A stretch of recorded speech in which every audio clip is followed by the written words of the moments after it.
Alrighty, I want to welcome everybody back to Yates Computer Tips and Reviews, my YouTube channel. I've done a lot of videos on security. Unfortunately, it looks like there's going to be quite a few more I got to do. This one I wanted to touch base on a little bit of your logins and your passwords and stuff to websites. Nowadays, there's a lot of issues, a lot of controversy, a lot of people saying you should do this, you should do that, you should do this, you should do that. Probably one of the best practices is all your financial passwords, your banking, your credit cards, all of those type of things. You want to change them on a regular basis. Same thing as in a business environment where you have higher security encryption and higher security settings where you have to change your password every 3 months. A lot of people will say, don't use the same password. Yeah, I kind of bounce around on that. I mean, if you're doing all your financials and you're changing it every 2 to 3 months, and you can probably get away with using the same password on all your different financials to make it easier. What I don't recommend is you use your same password cross-platform across everything.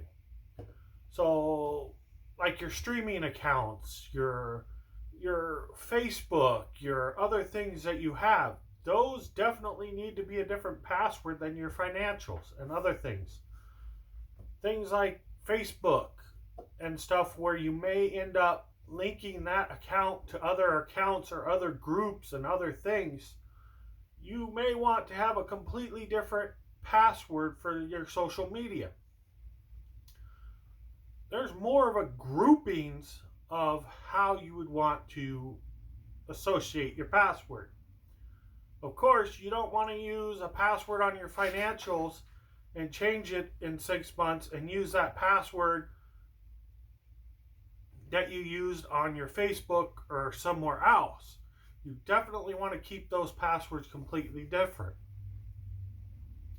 because of security factors. Banking institutions and other things have higher security and higher encryptions and other things to help protect your information. But if you follow the news and you've seen all that's going on, they get breached, people get in, people get data from everything now. From banking, from credit cards, from, I think there was the credit institution that just got hacked and they got all the information, and there's a lot of things going on out there. So it's best to have that password changing a lot so that you don't reuse it. And I have a service that monitors my history, my lifestyle, my life, my information. I don't want to name the service, but I get emails all the time about breaches here. If you have an account with this kind of company, you might look at changing your password, be aware. There's a lot of things that are out there that people probably don't know on a daily basis.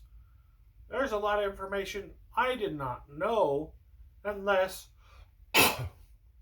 I got that alert.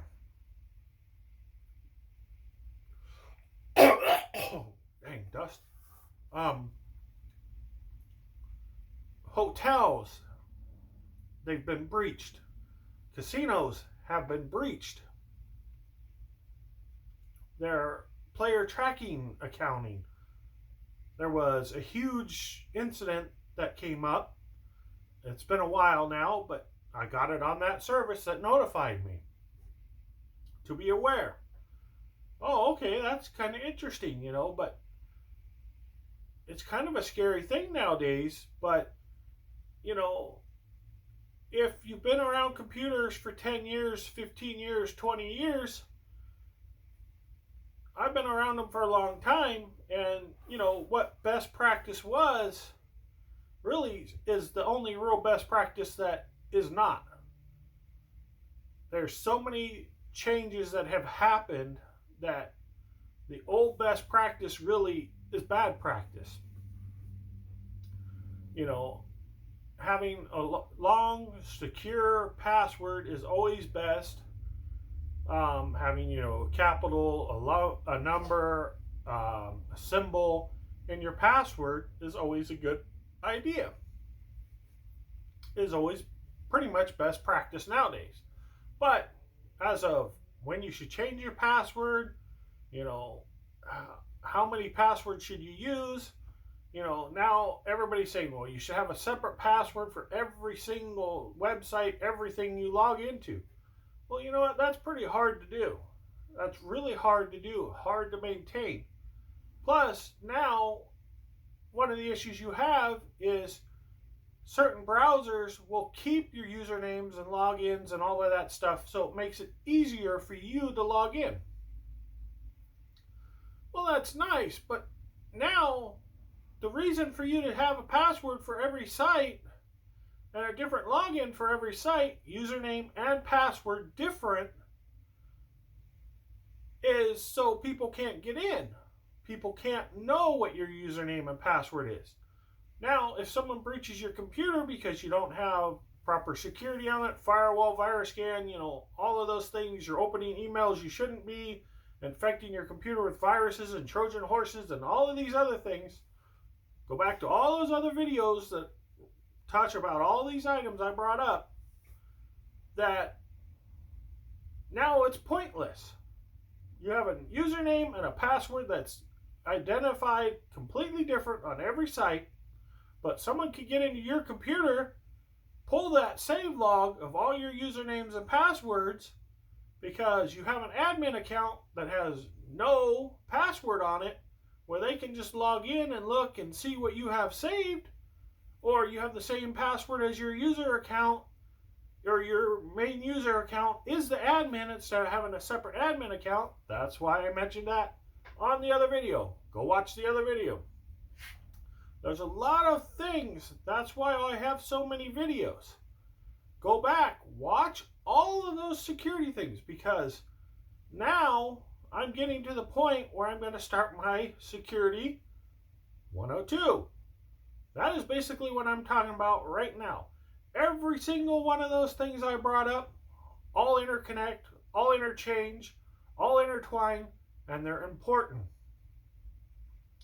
Not like in the old days, where you, just put in this, virus scan and I'll be fine, where you didn't have a firewall, you didn't have this, you didn't have that. Now, you have to have all these things. Now, there's things integrated in your switches, your routers, your modems. There's a lot of things out there that you might want to look at. I've seen some setups that were pretty funny, where you have one router attached to another router, attached to a wireless network. And I asked, why did you do this?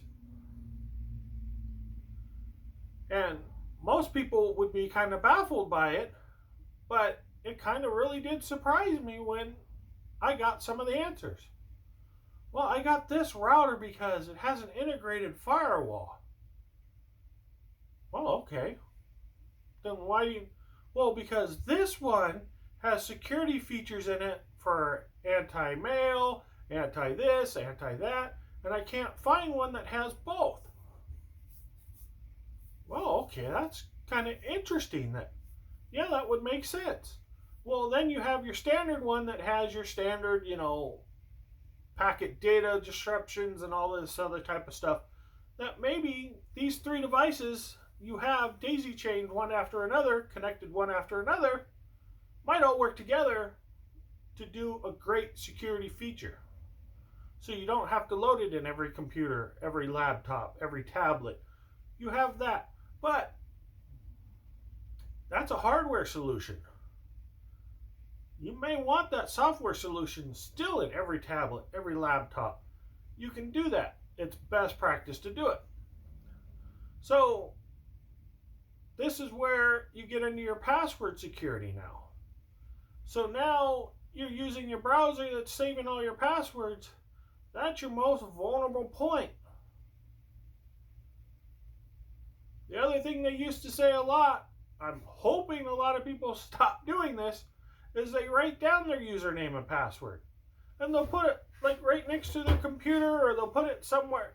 Like, then what's the point? Seriously, what's the point of having that username and password? Yes, it does some things, so if someone's trying to breach you from the outside and they don't have that information, it can resist them and stop them a little. But don't leave it next to your computer or somewhere. Hide it. Put it in your wallet. Carry it with you so that you physically have it. Because I know sometimes it can be confusing, especially if you change in your password every month, every 2 months, every 3 months. What is it? You have 8 different passwords, 8 different accounts you log into. Sometimes it can get confusing. So it's hard for me to tell you, don't do this, because it can be hard when you have so many logins and so many things, but you're constantly changing them too. Certain sites or certain applications sometimes would even have you have an account, but you have a username and a password to get to that account. That username could actually physically change. It's just a login name. That's not your actual account. That's when you get into some higher security feature. So, it might be some of these factors that people don't realize, especially home users, even some business users. If you have local accounts and you have servers and you have other things, you might not have those local accounts up to change their passwords. That might be something you need to look at, especially if you have a high turnover rate. You can disable someone's account, but if they know someone else's username and password, then they have access. If that person changes their password every 2 months or 3 months, and after that 3-month span, pretty much that person can't get in because that user changed their password. So it gives you that little bit of security feature, especially email-wise. If you have web-based email, that's a lot of things nowadays. There's a lot of companies that are web-based email. Someone could breach that email, and if you don't change that password, someone could get in there and be looking at all your financial information. Because nowadays, not everything gets mailed. Because now, everybody has the security concern of the mail. Someone could go steal it out of your mailbox. Or if you're in the area I live in where the mailman just don't deliver it. He puts it in other people's boxes, or it just gets lost and disappears. There's situations. But then you got to remember, you have digital situations too. If you don't change your passwords and stuff and someone breaches and gets in there, they can still look at your account, your financials, what you bought, where you bought, how much you spent. They can look at all of that. They can track what you're doing. Is it a big deal to you? Well, it doesn't really have all your account information on there. That's a security feature to the banking. So, but you got to think of these little scenarios. The world's changed. There's a lot of things changing. There's a lot more changes probably to come. Technology keeps moving. So I felt it was important for me to touch on this subject. Because I've already done your login to your computer. I've done all this stuff, done a lot of security. But this is the one subject I really thought, well, I really need to touch base on this, because I know there's a lot of controversy. You do your homework, everybody's going to tell you something different. Everybody's going to tell you something different. But the way I look at it is you got to realize that if you log into YouTube and you don't have any financial stuff, you're just on there watching videos, you don't have your credit card linked to it, you don't have any of that type of stuff, that's not really a high security risk to you.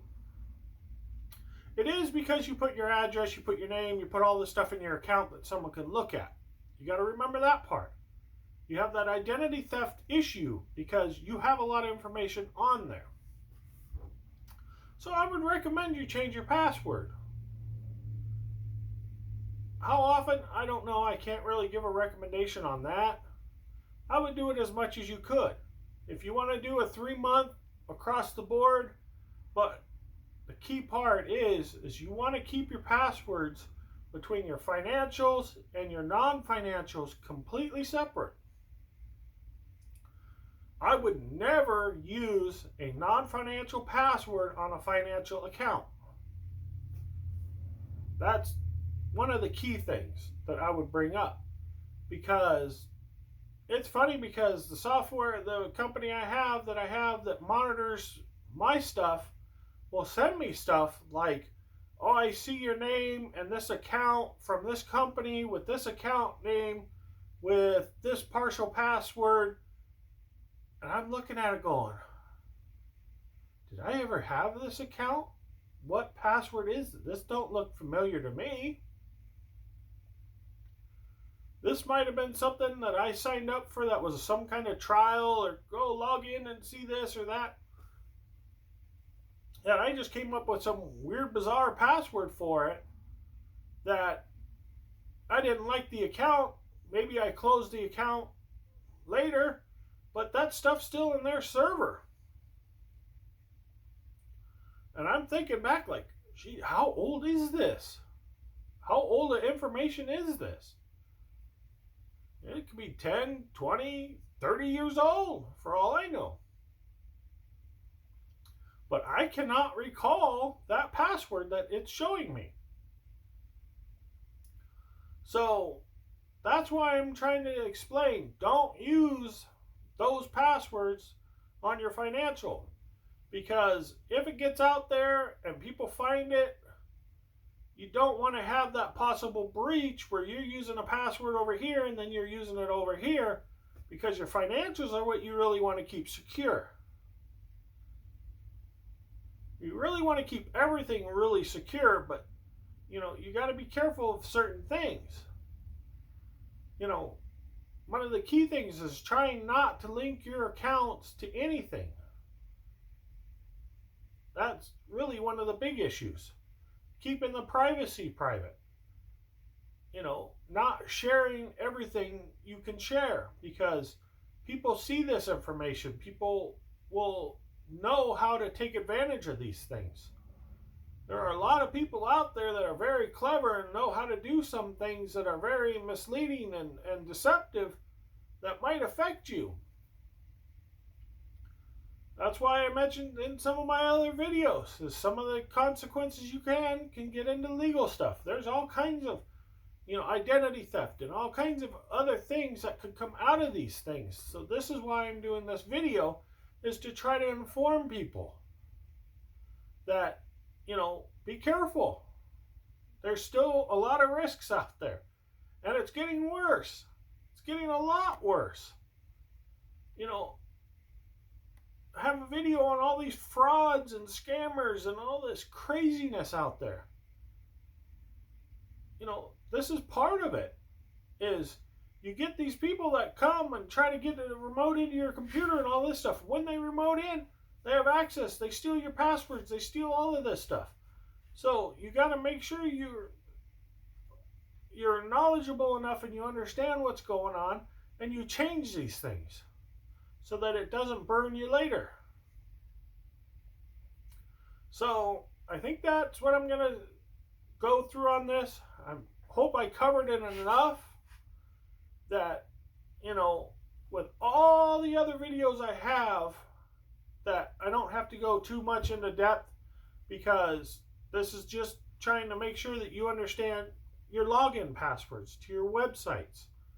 This is really an important factor, because now, how many websites does someone log into now? Especially with all this COVID and lockdowns and working from home and school from home and all these other things that now you're doing. More sites, more stuff, more information out there, more accounts. All of these things that were set up for you to be able to function within the last 2 years or whatever are now out there. So it's more of a risk, more of a concern. that maybe you didn't have much of an internet presence before, but now you do because you work from home and you have all these accounts, and you know, there's a lot of things that may have been created now.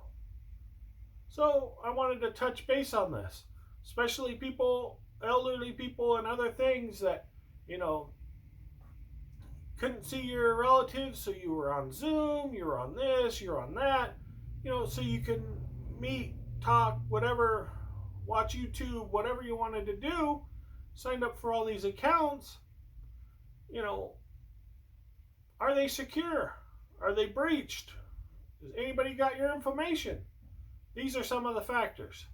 So let me wrap this up by making sure everybody hits the subscribe down below. Need those subscriptions up. Watch all the videos. I've got more coming.